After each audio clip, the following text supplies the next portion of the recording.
আপনার কি প্রায়ই গ্যাস, অ্যাসিডিটি বা বদহজমের মতো সমস্যায় ভুগতে হয়? আজকের ব্যস্ত জীবনে এটা কিন্তু খুব সাধারণ একটা সমস্যা। আমরা অনেকেই এর থেকে মুক্তি পেতে নানা রকম ঔষধ খাই। কিন্তু আজ আমি আপনাদের এমন এক প্রাকৃতিক সমাধানের কথা বলবো, যা কোনো পার্শ্ব প্রতিক্রিয়া ছাড়াই আপনার হজম শক্তিকে ভেতর থেকে শক্তিশালী করে তুলবে। সেই ম্যাজিকের নাম হলো যোগা। আপনারা হয়তো ভাবছেন, যোগা কিভাবে হজমে সাহায্য করে? ব্যাপারটি খুব সহজ। প্রথমত, যোগা আমাদের স্ট্রেস বা মানসিক চাপ কমায়, আর স্ট্রেস কমলে আমাদের হজম প্রক্রিয়া স্বাভাবিকভাবেই উন্নত হয়। দ্বিতীয়ত, বেশ কিছু যোগা অনুশীলনের সময় পেটে যে মোচড় বা চাপ সৃষ্টি হয় তা আমাদের লিভার, পাকস্থলী এবং ইন্টেস্টাইনে রক্ত সঞ্চালন বাড়ে এবং খাবার দ্রুত হজম হয়। আর তৃতীয়ত, যোগা পুরো শরীরে রক্ত চলাচল বাড়ায়, যা আমাদের ডাইজেস্টিভ সিস্টেম বা পাচনতন্ত্রকে সতেজ রাখে। তাহলে চলুন আমরা এখন সেই 5টি অব্যর্থ যোগা সম্পর্কে ধাপে ধাপে জেনে নিই, যা আপনার হজমের সমস্যাকে চিরতরে বিদায় জানাতে পারে।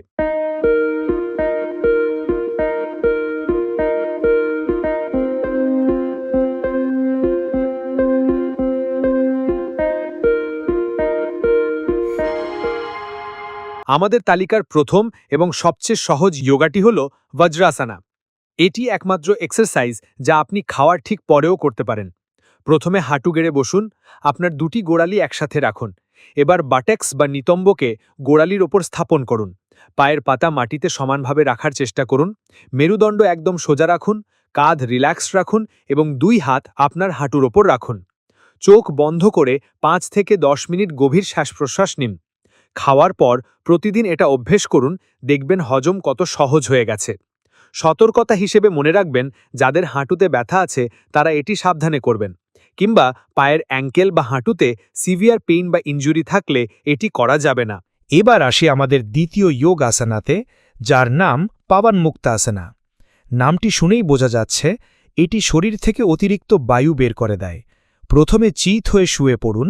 এবার ডান হাঁটু ভাঁজ করে বুকের কাছে আনুন এবং 2 হাত দিয়ে জড়িয়ে ধরুন এবং পেটের ওপর চেপে ধরে রাখুন। মাথা তুলে নাক বা চিবুক দিয়ে হাঁটু স্পর্শ করার চেষ্টা করুন এবং স্বাভাবিক শ্বাস নিন। এই অবস্থায় 20 থেকে 30 সেকেন্ড থাকুন।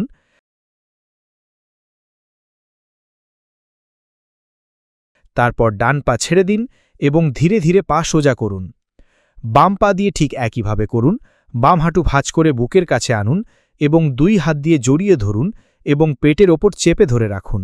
মাথা তুলে নাক বা চিবুক দিয়ে হাঁটু স্পর্শ করার চেষ্টা করুন এবং স্বাভাবিক শ্বাস নিন। এই অবস্থায় 20 থেকে 30 সেকেন্ড থাকুন। তারপর বাম পা ছেড়ে দিন এবং ধীরে ধীরে পা সোজা করুন। সবশেষে 2টি পা একসাথে ভাঁজ করে বুকের কাছে আনুন এবং 2 হাত দিয়ে জড়িয়ে ধরুন এবং পেটের ওপর চেপে ধরে রাখুন। সম্ভব হলে মাথা তুলে নাক দিয়ে হাঁটু স্পর্শ করার চেষ্টা করুন। এই অবস্থায় 20 থেকে 30 সেকেন্ড থাকুন এবং স্বাভাবিক শ্বাস নিন। এবার ধীরে ধীরে নেমে আসুন। অনুশীলনটি শেষ করুন। চাইলে আপনি একই প্রক্রিয়ায় আরও 2-3 রাউন্ড প্র্যাকটিসটি করতে পারেন। এটি কোষ্ঠকাঠিন্যের জন্য দারুণ উপকারী। মনে রাখবেন, হার্নিয়ার সমস্যা থাকলে এটি এড়িয়ে চলুন। উচ্চ রক্তচাপের সমস্যা যদি খুব জটিল হয় তাহলে এড়িয়ে চলুন বা সাবধানে করুন। আরেকটি বিষয় মনে রাখবেন, নাক বা চিবুক দিয়ে হাঁটু টাচ করার উদ্দেশ্য হচ্ছে পেটের ওপর একটু বেশি চাপ দেওয়া, যা বাতাস বেরোতে সাহায্য করবে। খুব মোটা হলে বা মেদভুঁড়ি থাকলে যদি এটি করতে না পারেন বা খুব অসুবিধা হয়, তাহলে এই অংশটি বাদ দিয়েও প্র্যাকটিস করতে পারেন। এবার আমরা করব একটি টুইস্টিং পোজ, যার নাম ভাক্রাসানা। এই ব্যায়ামটি আমাদের পেটের ভেতরের অঙ্গগুলোকে মাসাজ করে ডাইজেস্টিভ জুস বা হজমের রস নিঃসরণে সাহায্য করে। এছাড়া এটি মেরুদণ্ডের ফ্লেক্সিবিলিটি বাড়াতে খুব ভালো কাজ করে। ডান পা ভাঁজ করে পায়ের পাতা বাম হাঁটুর পেছনে মাটিতে রাখুন। এবার বাম পা ভাঁজ করে ডান হিপের পাশে মাটিতে রাখুন। ডান হাত হিপের পেছনে মাটিতে রাখুন। মেরুদণ্ড সোজা রেখে শরীরকে ডান দিকে মোচড় দিন। বাঁ হাত দিয়ে ডান হাঁটু বা হাঁটুর পেছন দিয়ে হাত ঘুরিয়ে নিয়ে গোড়ালি ধরুন। মাথা ঘুরিয়ে ডান কাঁধের ওপর দিয়ে পেছনে তাকান। 20 থেকে 30 সেকেন্ডের মতো থাকুন।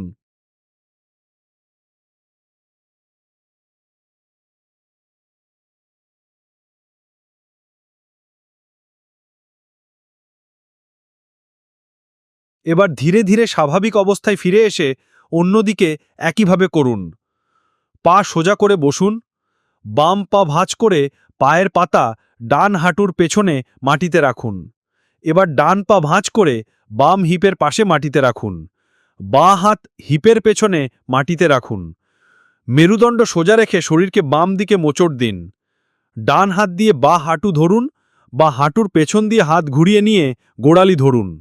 মাথা ঘুরিয়ে বাম কাঁধের ওপর দিয়ে পেছনে তাকান। 20 থেকে 30 সেকেন্ডের মতো থাকুন।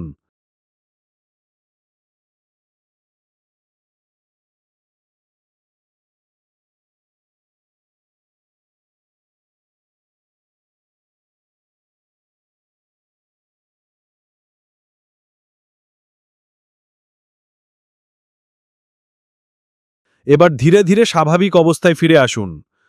ডান ও বাম দিক মিলিয়ে 1 রাউন্ড।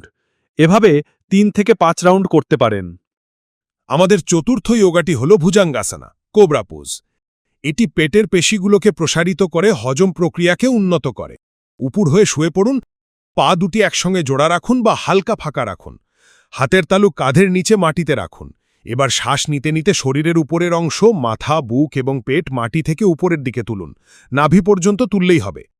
শোল্ডার নিচের দিকে ড্রপ করুন, গলা বাইরে বের করে রাখুন। এই অবস্থায় 15 থেকে 20 সেকেন্ড থেকে শ্বাস ছাড়তে ছাড়তে নেমে আসুন। এভাবে 5 থেকে 7 বার অনুশীলন করুন। যাদের পেটে আলসার বা পিঠে ব্যথা আছে তারা এটি সাবধানে করবেন।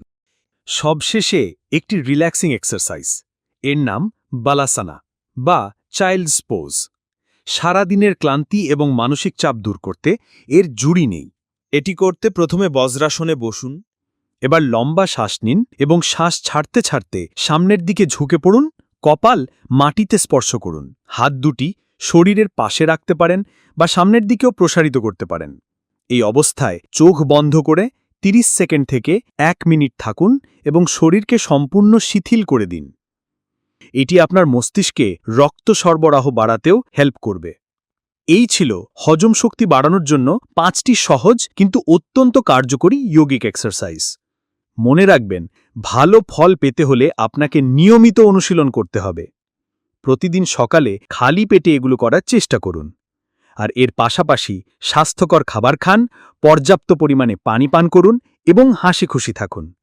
ইনশাআল্লাহ গ্যাস, অ্যাসিডিটি বা বদহজম, এমনকি আইবিএস এর মতো সমস্যা আপনার কাছ থেকে নিরাপদ দূরত্ব বজায় রাখবে। কারণ এগুলোকে সাইজ করার অস্ত্র এখন আপনার হাতে আছে।